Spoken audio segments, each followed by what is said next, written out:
Yeah, Mafia Magazine Radio.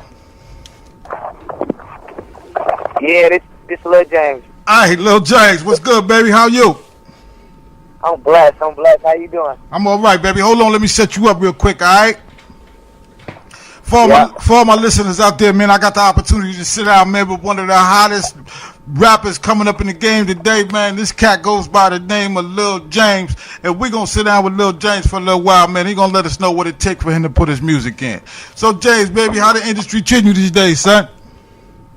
Man, the industry going good, man. I feel good right now. Yeah. I just been working like crazy, you know? Yeah. All work beats talent any day, so I just been working every day, taking everything day by day. Yeah. You know? Yeah, no doubt, baby. So tell everybody where you originally from and basically, you know, how long you actually been in the music game. Can you repeat that question again? I said let everybody know where you from and how long you actually been in the music game. Oh, from Minnesota. I'm from Minnesota, North Side, Minneapolis. I've been in the music industry ever since I was like 9. I always wanted to rap, but when I was little, I thought it was gonna come to my door, so come to the front of my door. So it ain't never happened. So I just started boxing and doing other stuff like that, and I got in the streets or whatnot. And then I'm like, man, this music the only thing that I can really release all my pain and really express myself like I want to, and really be me without nobody judging me or any of that. So I started writing poems, and I started doing like little stuff like, so let my mom hear, let my mom or my pops hear or whatnot. And I just started going crazy, and the other people, you know, the blood started going around like, hey, this little dude, he go crazy, he go nuts, he go crazy, he can really rap. So yeah, ever since then, it was just like I've been rapping for real. Yeah, I've been taking everything serious about a good 3 years. Okay. 3 years. I've been going really serious with it for about 3 years. Right. So you relatively actually, like you just said, you know what I'm saying, you really kind of new to the game, you know what I'm saying, but that's all right, you know what I'm saying, when you got that flow, baby, you know what I'm saying, don't nobody know the difference, you know what I mean? So, yeah. So tell us, man, who exactly, what inspired you, you know what I'm saying, like, was it somebody, or was it something you heard, you know, what made you want to actually put the music down the way you put it down? I was always, ever since I was little, I was always an old school type of guy. I was young, but I was always an old school type of guy. Like, I used to listen to Sam Cooke, Jackie Wilson, and all of my Al Greens and all of them. Because my mother, you know, my mother is a real mother. Like, she makes sure to cook 3 times a day. We eat all, like, you know. So my mom, she clean up the house and she play that type of music. My grandma, I always hung around old heads. That's why they always call me like the golden child. Like, I was so young, but I always hang around older people, you know. I never really hung out with people really my age, so it's like I was always listening to music, and like when my brother had died. My brother died when I was 12. So when my brother died, it was just like this is all in. It's not, you know. Right. So I really start listening to music and really start putting little songs together and you know, really writing poems and really getting deep with the whole situation. Because as a youngin', I really never really experienced nothing like that, like especially somebody so close. Right. So after my brother died, I always listened to Tupac and whatnot. Mm-hmm. You feel me? Tupac and certain rappers like 50 Cent and not even just rappers. You know, I always listen to like singers and whatnot. I always listen to a lot of people like R&B music and, you know, a lot of people. Right. So it just drove me to go harder. Right, you know? Right. So you know, basically you an old soul, and you know what I'm saying, you can actually hear that in your conversation when you talking, when you start going back to Sam Cooke and things of that nature. You know what I'm saying? So no doubt, baby. So tell us where you get your material from. I mean, you know, we all know that certain people focus on certain things that drive their words, you know. So give us a little insight on what it takes for you to come up with the lyrics that you come up with. The lyrics that I come through, listen, this is what separates me from a lot of rappers. And this is why I say my music is so different, not even so different, why I'm going to last so long in the game. Because I'm so young and I have so much to say. I got way, way too much to say.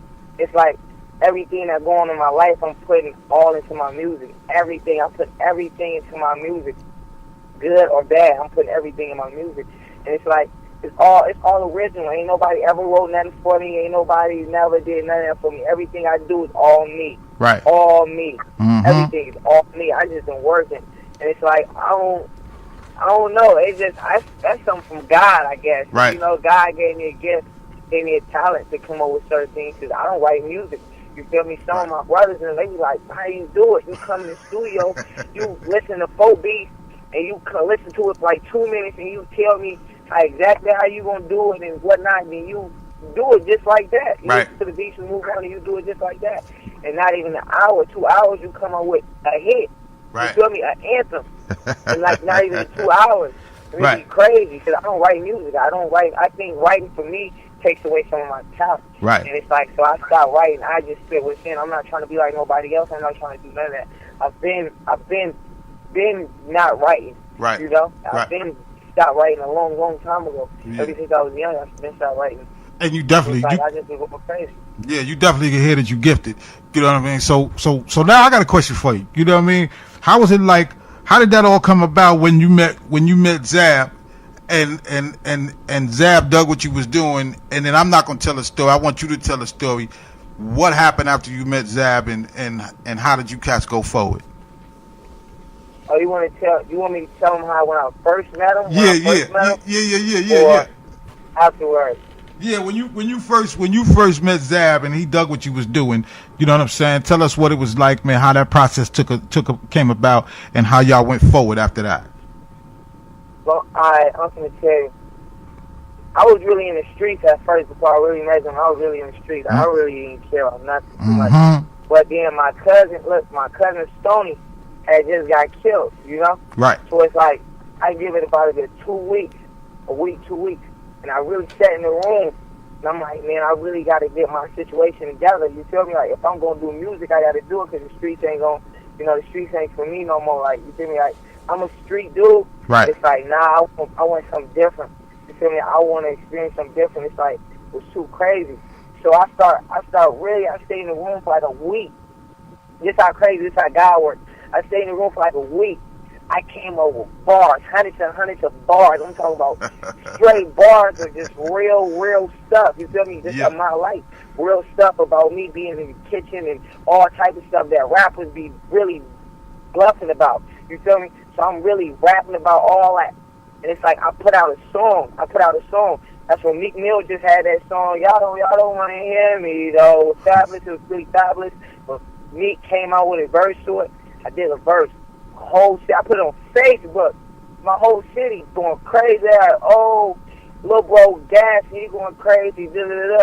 So when I really when Big Bull and Zaz and them picked me up, when I was in the car with them, I was on some boxing stuff. I met them on some boxing stuff. Okay. Because I used to box. But it's like, I don't even like getting hit, because when I get hit the wrong way, I want to take it to the street. You feel me? So it's like, and plus I was in the street, so the boxing stuff wasn't really for me. Right, right. So when I met bro who's really on some boxing stuff, like, man, please help the little young boy out, man. He in the streets, man. We got to get him out the streets type of stuff. He can fight. We got to get him out the streets type of stuff. So when I met Zab and Bull and them, I was riding in the car, Bull and them. Bull was telling me about, a little bit about his history and where he come from and all that other fly stuff. So I'm like, all right, word. So we just left the Mall of America. Zab them looking like, who is this little kid? He know everybody in the Mall of America, right? Because I'm like, I knew like a whole bunch of people. So Zab like, how is this dude know all these people at the Mall of America? How old is this kid? Right. He know more people than I do. No doubt. I'm looking at him like, dude, this is my city. And Zab, I know everybody. So long story short, we ended up going to a barbecue. I don't know where he stopped at. I forgot where they stopped at, like on the street or whatnot. But it was like a barbecue, and I knew all my family there. There was a whole bunch of people there. And one of the homies, I forgot. One of the homies, he had a camera. He like, man, please, man, spit something for me, man, please. He just running the camera on. He like, spit something. And they looking like spit something. I just start going. Boom, I just started going. I was getting like 100-some bars, 130-some bars. They like, Zab just stopped me and grabbed me like, oh, son, why you didn't tell me you could rap? Why you tell me you could rap? So then later on that night we went to the club. This one dude, he was signed with I guess he just got signed to Waka Flocka. And he walked up to Jab like, son, I know how to spit, da-da-da-da. Jab like, I spit. And he was rapping the whole time. I'm like, God, it was average bars. It was like, I'm like, I'll murder this dude. Jab like, well, check my artist out. Check my little brother out. Jab like, you spit something. I killed him. Jab like, hey, next week, 2 weeks, Jab like, hey, they got me the ticket. I was down. I was ready. Yeah. Been down every since, working. No doubt, baby. It ain't looked back yet. You know what I mean? Yeah, that's the way it go down, man. So tell us, man, the project that you're working on today, man. You know what I'm saying? I hear you coming out with a mixtape. You know what I mean? Let us know what that mixtape is all about. You know, who's on it. You know, what it's going to take to put that all together and all that, you know? Yeah, the mixtape is man, it's impeccable, man. It's crazy. It's really my life story. You feel me? It's really, really my life story. I'm really giving people my life story and what I've been through and where I'm finna go, you know? Right. And what I experienced. It's really like, it's real. I can say it's real. I still got music where you can vibe and all that. All the music it go crazy. All the songs go crazy. I'm not even saying it because it's me. All the songs go crazy. It's just like, it's really me. Like, I really put my everything into it. You feel me? Like, even when I was putting my everything into it, I can say rest in peace, my big brother Lowe's. You feel me? Because I lost a big brother at the same time when I was making the mixtape. The dude, he was in the studio with me every single day. Okay. You feel me? I lost my big brother while I was in there, so I dedicate this to him too. You feel me? No doubt. My big bro Lowe's, I dedicate this to him too. And it's like, I've been going crazy. Like, this mixtape, I put my everything into it. Like you said, a lot of people that's not from the hood or like Tupac said, like at the beginning of my intro, I got him at the beginning of my intro, like I told him. Like he said, if you was from Section A, if you was from the hood, if you did the stuff that we did or I'm rapping about, you would love my music. You feel me? You would love my music. Right. But some people don't understand. They can't understand. They look at it and be like, oh, that's crazy talk. That's crazy. Oh, why you talk about that? That's crazy talk. You're too young to be talking about that. Right. But that's what I experienced. You feel me? No question. Also, it made me a better person.